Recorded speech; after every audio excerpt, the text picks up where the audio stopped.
ಕರ್ತನಲ್ಲಿ ಪ್ರೀತಿಯ ದೇವಜನರೇ, ನಾವೀಗ ಉಪವಾಸ ಕಾಲದಲ್ಲಿದ್ದೇವೆ. ಉಪವಾಸ ಕಾಲದಲ್ಲಿ ನಾವು ಕ್ರಿಸ್ತನ ಶ್ರಮ ಧ್ಯಾನಗಳನ್ನು ನಾವು ಪ್ರತಿದಿನವೂ ಧ್ಯಾನಿಸ್ತಿದ್ದೇವೆ. ಈ ಪ್ರಸ್ತುತ ಸಮಯದಲ್ಲಿ ದೇವರ ಶ್ರೇಷ್ಠವಾದಂಥ ಈ ಶ್ರಮೆಯನ್ನು ನಾವು ಧ್ಯಾನ ಮಾಡುವಂಥ ಈ ಸಮಯದಲ್ಲಿ ಇವತ್ತು ನಾವು ಧ್ಯಾನ ಮಾಡಲಿಕ್ಕಿರುವಂಥ ವಿಷಯ ಕಾಯಫನ ಮುಂದೆ ಯೇಸುವಿನ ನ್ಯಾಯ ವಿಚಾರಣೆ. ಕಾಯಫನ ಮುಂದೆ ಯೇಸುವಿನ ನ್ಯಾಯ ವಿಚಾರಣೆ.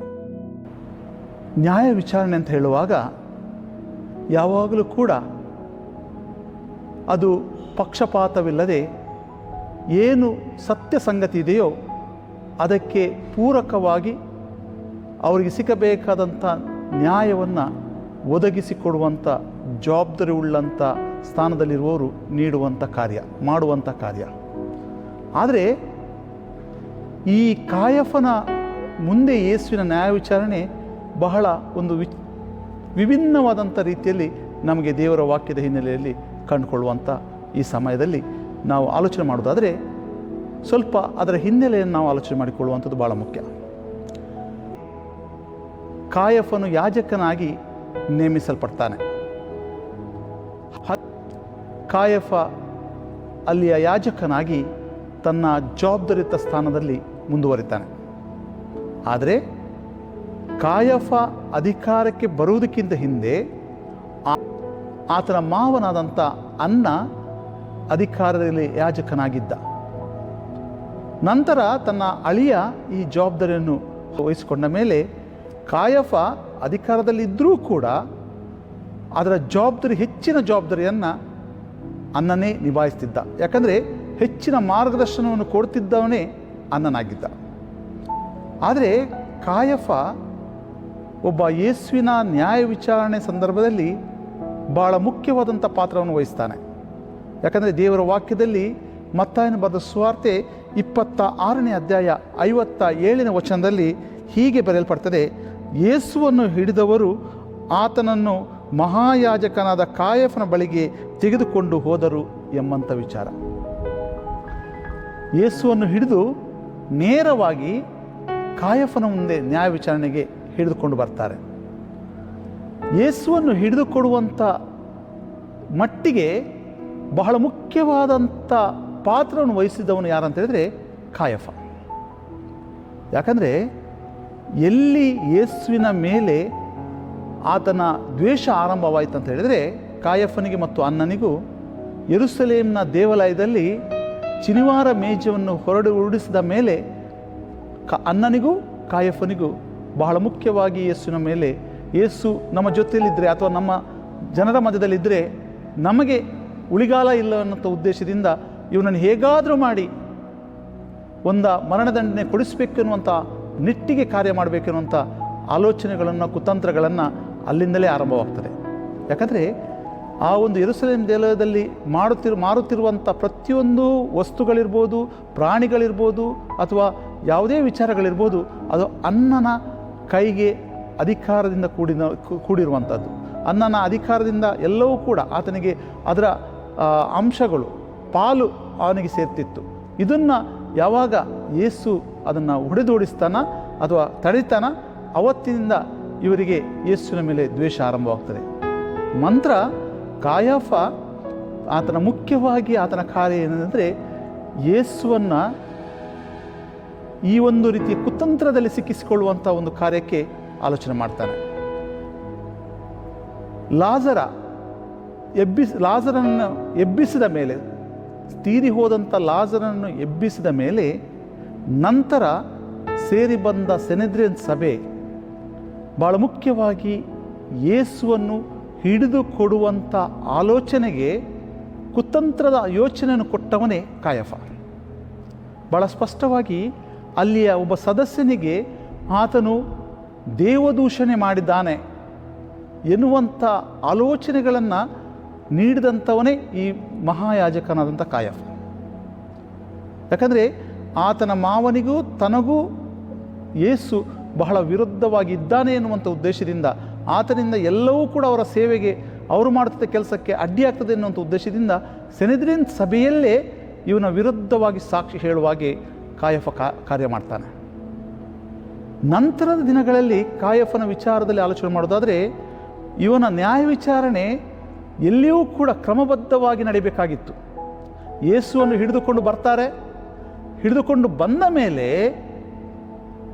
ಯಾವುದೇ ನ್ಯಾಯ ವಿಚಾರಣೆ ನಡಿಬೇಕಂತಾದರೆ ಅದಕ್ಕೆ ಕ್ರಮಬದ್ಧವಾದಂಥ ಸೀಮಿತವಾದಂಥ ನಿಯಮಗಳಿತ್ತು.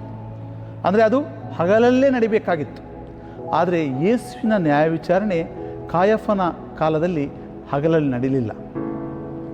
ರಾತ್ರಿ ಮುಂಜಾವನೆ ಅರುಣೋದಯದಕ್ಕಿಂತ ಮುಂಚೆಯೇ ಯೇಸುವಿನ ನ್ಯಾಯ ವಿಚಾರಣೆ ನಡೆದು ಹೋಗ್ತದೆ. ಮುಖ್ಯವಾಗಿ ಅಲ್ಲಿ ನಾವು ತಿಳ್ಕೊಳ್ಬೇಕು, ಎಲ್ಲಿ ನ್ಯಾಯವಾಗಿ ನಡಿಬೇಕಾದಂಥ ಕಾರ್ಯಗಳಿತ್ತು ಅಲ್ಲಿ ನ್ಯಾಯವಾಗಿ ನಡೆಯದೆ ಅನ್ಯಾಯವಾಗಿ ಈ ಕಾರ್ಯಗಳು ನಡೆಯುವಂಥದ್ದನ್ನು ನಾವು ಕಾಣ್ತೇವೆ. ಕರ್ತನ ಪ್ರೀತಿ ಆತ್ಮೀಯರೇ, ಒಬ್ಬ ಮಹಾಯಾಜಕನಾದವ ಎಲ್ಲ ಅಧಿಕಾರಿ ವರ್ಗಕ್ಕಿರ್ಬೋದು, ಅಲ್ಲಿಯ ಎಲ್ಲದಕ್ಕೂ ಕೂಡ ಆತನು ಸರಿಯಾದಂಥ ನ್ಯಾಯವನ್ನು ಕೊಡಿಸುವಂಥ ಮುಖ್ಯ ವ್ಯಕ್ತಿ. ಆತನೇ ಅನ್ಯಾಯವನ್ನು ಮಾಡುವಂಥ ಒಂದು ಪ್ರವೃತ್ತಿಯನ್ನು ಕಂಡರೆ ಅದು ಯೇಸುವಿನ ಕಾಲದಲ್ಲಿ. ಮುಖ್ಯವಾಗಿ ಯೇಸುವನ್ನು, ಒಬ್ಬ ನ್ಯಾಯಪರವಾಗಿ ಲೋಕದ ರಕ್ಷಕನಾಗಿ ಬಂದಂಥ ಯೇಸುವನ್ನು ಈ ಒಂದು ಮಹಾಯಾಜಕ ಅನ್ಯಾಯವಾಗಿ ಶಿಲುಬೆಗೆ ಹಾಕಿಸುವಂಥ ಮಟ್ಟಿಗೆ ತನ್ನ ಶ್ರೇಷ್ಠವಾದಂಥ ಕಾರ್ಯವನ್ನು ಮಾಡ್ತಾನೆ. ಕರ್ತನ ಪ್ರೀತಿ ಆತ್ಮೀಯರೇ, ಇವತ್ತು ಯೇಸು ಮರಣ ಹೊಂದಿ ಜಯವನ್ನು ಕಂಡಿದ್ದರೆ ಆ ಮರಣಕ್ಕೆ ಮುಖ್ಯ ಕಾರಣಕರ್ತರಾದಂಥವರು ಇಂಥ ಮಹಾಯಾಜಕರ ಜೀವಿತ, ಸ್ವಾರ್ಥದ ಜೀವಿತ ಮತ್ತು ಸ್ವಪರವಾದಂಥ ಸ್ವಹಿತ ಶಕ್ತಿಯಿಂದ ಆಡಳಿತ ಮಾಡುವಂಥ ಈ ಜನರ ನ್ಯಾಯ. ಕರ್ತನ ಪ್ರೀತಿ ಆತ್ಮೀಯರೇ, ಇವತ್ತಿಗೂ ಅದು ಹೊರತಾಗಿಲ್ಲ. ಇಂಥ ಅಧಿಕಾರದಲ್ಲಿದ್ದಂಥ ವ್ಯಕ್ತಿಗಳು ಅನೇಕ ವೇಳೆ ತಮ್ಮ ಸ್ವಾರ್ಥಪರ ಅಥವಾ ಇನ್ನೊಬ್ಬರ ಮಾತು ಕೇಳಿ ಸ್ವಹಿತಾಸಕ್ತಿಯಿಂದ ಅಧಿಕಾರವನ್ನು ಚಲಾಯಿಸಿದಾಗ ಅಲ್ಲಿ ನ್ಯಾಯ ಒದಗಿ ಬರದೆ ಅನ್ಯಾಯದ ಪರವಾಗಿ ನ್ಯಾಯವು ಹೋಗುವಂಥದ್ದನ್ನು ನಾವು ಕಾಣ್ತೇವೆ. ನ್ಯಾಯದ ಬಾಗಿಲು ಮುಚ್ಚಿ ಅನ್ಯಾಯದ ಬಾಗಿಲು ತೆರೆಯುವಂಥ ಒಂದು ಸ್ಥಿತಿಗತಿಗಳು ಇವತ್ತಿಗೂ ಕೂಡ ಹೊರತಾಗಿಲ್ಲ. ಆದರೆ ಯಾವುದೇ ಅನ್ಯಾಯದ ಬಾಗಿಲುಗಳು ತೆರೆಯಲ್ಪಟ್ಟರೂ ಕೂಡ, ಅನ್ಯಾಯದ ಸ್ಥಿತಿಗತಿಗಳು ಉದ್ಭವಗೊಂಡರೂ ಕೂಡ, ಆದರೆ ಜಯ ಇರುವಂಥದ್ದು ಅದು ನ್ಯಾಯದ ಪರ. ಯಾಕಂದರೆ ನಿಮ್ಮ ರಕ್ಷಕನಾದಂಥ ಯೇಸು ಸ್ವಾಮಿ ಇಂಥ ಶ್ರೇಷ್ಠ ವ್ಯಕ್ತಿಗಳಂತ ಎನಿಸಿದರೂ ಕೂಡ ಅವರ ಮುಂದೆ ಆತನಿಗೆ ನ್ಯಾಯಪರವಾದಂಥ ವಿಚಾರಣೆಗಳು ಆಗದೆ ಅನ್ಯಾಯ ಆದರೂ ಕೂಡ ಆತನು ಕೊನೆಗೆ ನಮ್ಮೆಲ್ಲರಿಗೂ ತೋರಿಸಿಕೊಟ್ಟಂಥ ವಾಕ್ಯ ಅಥವಾ ಪಾಠ ಏನಂತಂದರೆ, ಜಯ ಇಂಥ ಸ್ಥಿತಿಯ ವಿರುದ್ಧವಾಗಿ ಜಯ ಇದೆ ಎನ್ನುವಂಥದ್ದನ್ನು ತೋರಿಸಿಕೊಟ್ಟಿದ್ದಾನೆ. ಕರ್ತನ ಪ್ರೀತಿ ಆತ್ಮೀಯರೇ, ನಾವು ಇಂಥ ಸ್ಥಿತಿಗತಿಗಳಿಗೆ ಹೊರತಾಗಿ ನಾವು ಈ ಲೋಕದಲ್ಲಿ ಬದುಕ್ತಾ ಇಲ್ಲ. ಇಂಥ ಸ್ಥಿತಿಗತಿಗಳ ಮಧ್ಯದಲ್ಲಿ ಬದುಕ್ತಾ ಇದ್ದೇವೆ. ಇಂಥ ಸ್ಥಿತಿಗತಿಗಳ ಮಧ್ಯದಲ್ಲಿ ನಮ್ಮ ಪ್ರತಿ ದಿನದ ಕಾರ್ಯಗಳನ್ನು ನಡೆಸ್ತಾ ಇದ್ದೇವೆ. ಆದರೆ ನಾವು ಆಲೋಚನೆ ಮಾಡಿಕೊಳ್ಳೋಣ. ನಮ್ಮ ಆಲೋಚನೆ ಏನಂತೇಳಿದರೆ, ನಾವು ಕಾಯಫರ ಜೊತೆಯಲ್ಲಿ ನ್ಯಾಯ ವಿಚಾರಣೆಯ ಆ ಸೆನೆದ್ರಿನ್ ಸಭೆಯ ಸದಸ್ಯರಾಗಿ ನಾವಿದ್ದೇವಾ, ಅಥವಾ ಯೇಸುವಿನ ಜೊತೆಯಲ್ಲಿ ಯೇಸುವಿನ ಹಿಂಬಾಲಕರಾಗಿ ಯೇಸುವಿನ ಶ್ರಮಾಮರಣಗಳಲ್ಲಿ ನಾವು ಕಣ್ಣೀರು ಹಾಕುತ್ತಾ ಇನ್ನು ಮುಂದೆ ಅಂಥ ಸ್ಥಿತಿಗೆ ಒಳಗಾಗದ ಹಾಗೆ ನಾವು ಯೇಸುವನ್ನು ತಿರುಗಿ ಶಿಲುಬೆಗೆ ಹಾಕದೆ ಯೇಸುವಿನ ಮಗನಾಗಿ ಜೀವಿಸ್ತಿದ್ದೇವಾ? ಯೇಸುವಿನ ನ್ಯಾಯವನ್ನು ಇನ್ನೊಬ್ಬರಿಗೆ ಕೊಡಿಸುವಲ್ಲಿ ನಾವು ಈ ಲೋಕದಲ್ಲಿ ಜೀವನ ಮಾಡ್ತಿದ್ದೇವಾ? ಆಲೋಚನೆ ಮಾಡಿಕೊಳ್ಳೋಣ. ಒಂದು ವೇಳೆ ನಾವು ಆ ಕಾಯಫನ ರೀತಿಯ ಆ ಕುಯುಕ್ತಿಯ ಮನಸ್ಸು, ಸ್ವಾರ್ಥಪರವಾದಂಥ ಜೀವಿತ, ಅಂಥ ಒಂದು ಸ್ಥಿತಿಗತಿಗಳಲ್ಲಿ ನಾವು ಜೀವಿಸೋದಾದರೆ ಅದರಲ್ಲಿ ನಮಗೆ ಜಯ ಇಲ್ಲ. ಜಯ ಕಾಣುವಂಥದ್ದು ರಕ್ತ ಸುರಿಸುವುದರಲ್ಲಿ, ಪರಹಿತರ ಬದುಕಿನಲ್ಲಿ ಆಶೀರ್ವಾದ ತಂದುಕೊಳ್ಳುವಲ್ಲಿ, ಇನ್ನೊಬ್ಬರಿಗೆ ಹೊಸ ಬದುಕನ್ನು ತೋರಿಸುವಂಥ ಸಾಧನಗಳು ನಾವು ಆಗುದಂತಾದರೆ ಯೇಸುವಿನ ಮೂಲಕವಾಗಿ ನಮಗೆ ನಿಜವಾದಂಥ ಜಯವನ್ನು ಕಂಡುಕೊಳ್ಳಿಕ್ಕೆ ಸಾಧ್ಯ. ಅದರಿಂದ ನಮ್ಮ ಜೀವನ ಯೇಸುವಿನ ಒಟ್ಟಿಗೆ ಜೀವಿಸುವಂಥ ಜೀವನವಾಗೋಣ.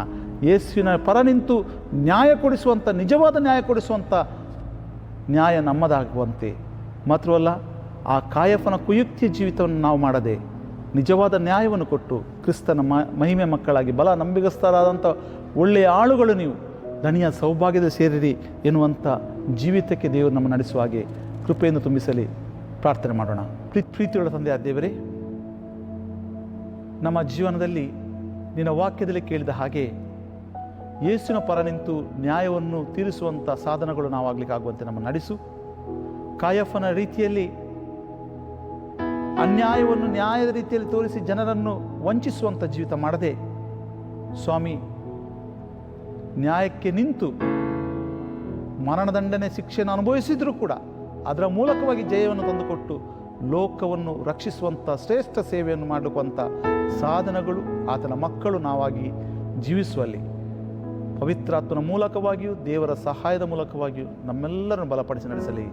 ಈ ಒಂದು ಶ್ರಮ ಧ್ಯಾನಗಳು ನೀನು ಮಹಿಮೆ ಹೊಂದಿ ನಮ್ಮೆಲ್ಲರನ್ನು ಹರಸೆ ಎಂದು ಬೇಡುತ್ತಾ ನಮ್ಮ ಪ್ರಾರ್ಥನೆ ಯೇಸುವಿನಿಂದ ಕೇಳಿದ್ದೇವೆ, ಆಮೆನ್.